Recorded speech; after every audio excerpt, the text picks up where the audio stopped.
Hello বন্ধুরা, সবাইকে শুভ সকালে শুভেচ্ছা জানাই।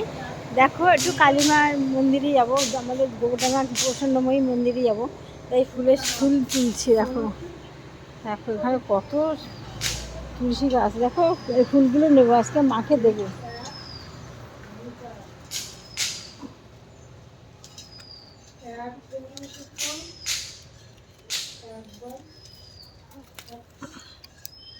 আজকে আমার গাছে যত ফুল হয়েছে সব যাবে মায়ের মন্দিরে, দেখেছো?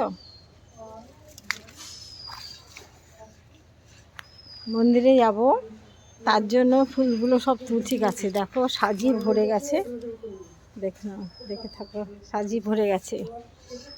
আর ওই ফুল বাগানে কত ফুল ফুটেছে, সবগুলো তুলে মায়ের মন্দিরে, প্রসন্নময়ী মায়ের মন্দিরে আমি আর যাচ্ছি। কতদিন ধরে ভাবছি যাবো, আজকে যাওয়া হবে অবশেষে। এখান থেকে আজকে টোটোকে ডাকিনি, এখানে যাওয়ার পথে টোটো ধরে নেবো, সঙ্গে থাকো।